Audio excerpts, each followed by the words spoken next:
செங்கல்பட்டு மாவட்டம் திருப்போரூர் ஒன்றியத்துக்குட்பட்ட ஆமூர் ஊராட்சியில் கடந்த 9 ஆண்டுகளாக குழந்தை திருமணம் நடைபெறாமல் மாவட்ட சமூக நலன் மற்றும் மகளிர் உரிமைத்துறை மற்றும் குழந்தைகள் உரிமைக்கான தோழமை கூட்டமைப்பு சார்பில் கண்காணிக்கப்பட்டு வந்த நிலையில் செங்கல்பட்டு மாவட்ட ஆட்சியரால் குழந்தை திருமணம் இல்லாத ஊராட்சி என ஆமூர் ஊராட்சி அறிவிக்கப்பட்டது.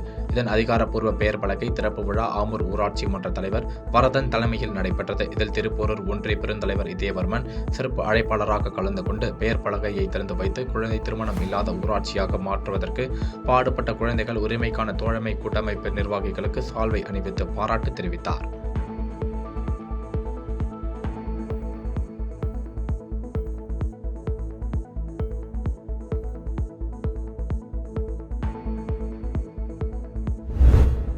செங்கல்பட்டு பரனூர் சுங்கச்சாவடி கடந்த 2019ஆம் ஆண்டு காலாவதியாகிவிட்டதால் இந்த சட்டவிரோத சுங்கச்சாவடியை உடனடியாக மூடக்கோரி இடதுசாரி கட்சிகள், லாரி உரிமையாளர்கள் சங்கம், வணிகர் சங்கங்கள் மற்றும் மனித உரிமை அமைப்புகள் மற்றும் சமூக ஆர்வலர்கள் உட்பட 500க்கும் மேற்பட்டோர் பரனூர் சுங்கச்சாவடி அருகே மத்திய அரசை கண்டித்து முழக்கமிட்டு கண்டன ஆர்ப்பாட்டத்தில் ஈடுபட்டனர். இந்திய கம்யூனிஸ்ட் கட்சி மாநில செயலாளர் முத்தரசன், CITU மாநில தலைவர் சவுந்தரராஜன், செங்கல்பட்டு திருப்போரூர் சட்டமன்ற உறுப்பினர்கள் வரலட்சுமி, மதுசூதனன், SS பாலாஜி ஆகிய தலைவர்கள் பங்கேற்று கண்டன உரையாற்றினர். நண்பர்களுக்கு வணக்கம். செங்கல்பட்டு மாவட்டத்தைச் சேர்ந்த அனைத்து அரசியல் கட்சிகள் மற்றும் பல்வேறு அமைப்புகள், லாரி உரிமையாளர்கள் சங்கம், லாரி ஓட்டுநர் சங்கம், வாகன உரிமையாளர் சங்கம் என்று போன்ற பல்வேறு அமைப்புகளும் இணைந்து பரனூர் சுங்கச்சாவடியை முற்றிலுமாக அகற்ற வேண்டும் என்று 2019 முதல் தொடர்ந்து கோரிக்கைகள் வைத்து அரசின் கவனத்திற்கு கொண்டு சென்று அதன் விளைவாக தமிழ்நாடு சட்டப்பேரவை கடந்த 2021ஆம் ஆண்டு இந்த சுங்கச்சாவடியை அகற்ற வேண்டும், அது காலாவதி ஆகிவிட்டது என்று சொல்லி அகற்ற வேண்டும் என்ற தீர்மானம் நிறைவேற்றியும் கூட ஒன்றிய அரசு இதுவரையில் அது அகற்றவில்லை. நாமக்கல் மாவட்டம் எருமப்பட்டி அடுத்துள்ள ஐம்புடை அரசு உயர்நிலைப்பள்ளி, இங்கு 127 மாணவ மாணவிகள் 8ஆம் வகுப்பு வரை படித்து வருகின்றனர். இங்குள்ள விவசாய மக்களின் பிள்ளைகள் பள்ளி மேல் படிப்பு பயில எருமப்பட்டி அல்லது வளையப்பட்டி என 15 கிலோமீட்டர் தூரம் செல்ல வேண்டி இருந்தது. இதனை அறிந்த கிராம மக்கள் பட்டா நிலத்தை 2 லட்சம் ரூபாய் செலவில் பள்ளி கட்டிடம் கட்ட அனுமதித்தனர். உயர்நிலை பள்ளியாக தரம் உயர்த்தப்பட்ட நிலையில் இதற்கு ஊர் மக்கள் ஒத்துழைப்பு நல்கிய நிலையில் இன்று 1 லட்சம் ரூபாய் மதிப்பீட்டில் சீர்வரிசையாக டேபிள், சேர், பீரோ உள்ளிட்ட உபகரணங்கள் வழங்கும் விழா நடைபெற்றது.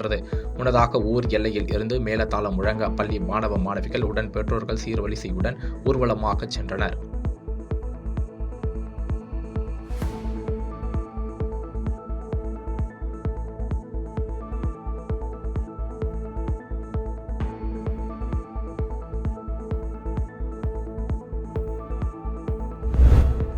நாமக்கல் மாவட்டம் சமூக நலன் மற்றும் ஏழை பெண்களின் திருமண உதவி மற்றும் தாலிக்கு தங்கம் வழங்கும் விழா ஆட்சியர் உமா தலைமையில் நடைபெற்றது. இந்த நிகழ்ச்சிக்கு தமிழக வனத்துறை அமைச்சர் மதிவேந்தன் பங்கேற்றார். இதில் 744 நபர்களுக்கு 1,42 ரூபாய் மதிப்புள்ள நலத்திட்டங்களை வழங்கி பேசிய அமைச்சர், இந்த ஆண்டு பெண்களுக்கு அதிக அளவில் குறிப்பாக 25 கோடி ரூபாய் மதிப்பில் நலத்திட்டங்கள் அரசு வழங்கி வருகிறது என்றார். இந்த நிகழ்ச்சியில் திருச்செங்கோடு சட்டமன்ற உறுப்பினர் ஈஸ்வரன் மற்றும் அரசு துறை சார்ந்த அதிகாரிகள் பங்கேற்றனர்.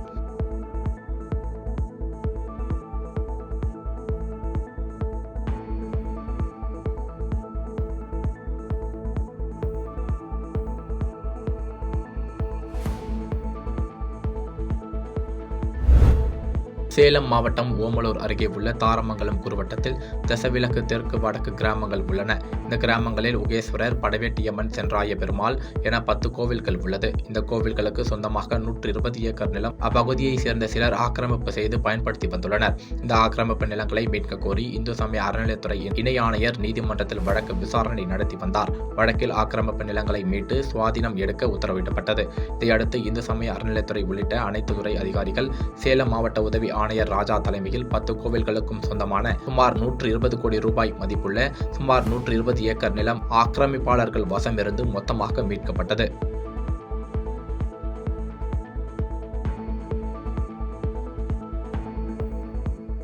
பாதகம் செய்பவரை கண்டால் நாம் பயங்கொள்ளலாகாது பாப்பா, மோதி மிதித்து விடு பாப்பா, அவர் முகத்தில் உமிழ்ந்து விடு பாப்பா. அண்மை செய்திகளை உடனுக்குடன் தெரிந்து கொள்ள இணைந்திருங்கள் இயம்நாடு தொலைக்காட்சியுடன்.